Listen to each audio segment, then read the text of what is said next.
कहानी है, यह है दो अरबी दोस्तों की। और उन दोनों दोस्तों को एक मैप मिल जाता है कहीं से, यानी कि एक नक्शा जो कि बहुत बड़े खजाने का था। लेकिन वो जो नक्शा है वो रेगिस्तान के एकदम बीचों बीच का था। अब वो दोनों जो दोस्त होते हैं वो ये सोचते हैं कि इतने बड़े खजाने को हम अकेले कैसे लेकर आएंगे।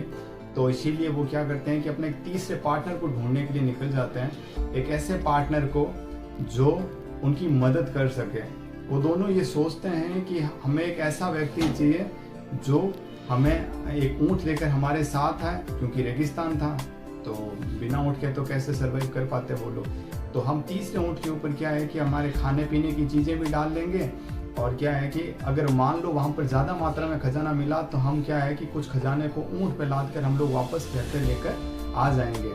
और अगर खजाना बहुत ज़्यादा हुआ तो हम इसका तीसरा हिस्सा भी उस व्यक्ति को दे देंगे। ये सोचकर वो दोनों जो दोस्त थे वो निकल पड़े अपने तीसरे और एक सच्चे साथी की तलाश में। ढूंढते ढूंढते वो एक गांव में पहुंचे। उस गांव के अंदर दो व्यक्ति रहते थे, एक का नाम था राम, दूसरे का नाम था श्याम। राम और श्याम वैसे तो दोनों इंटेलिजेंट थे, बट उन दोनों में से चुनना तो किसी एक को था।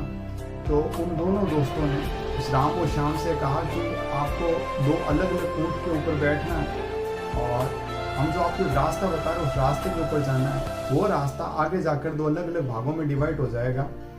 तो उसके बाद ही अब आपको उन दोनों में से एक सही रास्ते का चुनाव करना है। आप में से जो भी इस परीक्षा में पास हुआ वही हमारा तीसरा पार्टनर बनेगा। तो राम और श्याम दोनों ने हामी भरी कि अच्छा ठीक है।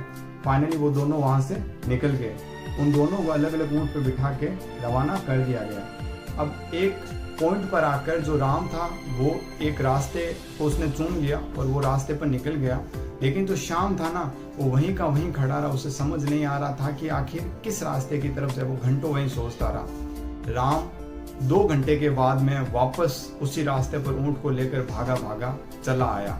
वो दोनों अरबी दोस्त पास आए और उन्होंने कहा कि हमें अपना सही साथी मिल चुका है। श्याम बड़ा खुश हुआ। तो अरबी दोस्तों ने कहा हम तुम्हारी बात नहीं कर रहे हैं, हम राम की बात कर रहे हैं, क्योंकि यही वो सच्चा व्यक्ति है जो उस रास्ते तक गया। उसने पता किया कि वो रास्ता सही नहीं है और फाइनली वापस आ गया। और तुम किसी काम के नहीं हो, तुम यहाँ घंटों खड़े रहे लेकिन तुमने कोई एक्शन नहीं किया। अगर कोई एक्शन ही नहीं किया तो फिर रिएक्शन कैसे होगा। तो ये कहानी हमें कैसी शिक्षा देती है कि रास्ता चाहे गलत हो चाहे सही हो, हमें लगातार अपने प्रयास जारी रखने चाहिए। हमें नहीं पता कि भगवान ने हमारे लिए ज़िंदगी का कौन सा रास्ता चूज़ किया है जो शायद आगे चलकर हमारे लिए एक टर्निंग पॉइंट लाइफ में साबित हो जाए। आपको मेरी ये कहानी अगर अच्छी लगी हो तो please like, comment and also subscribe my channel. धन्यवाद।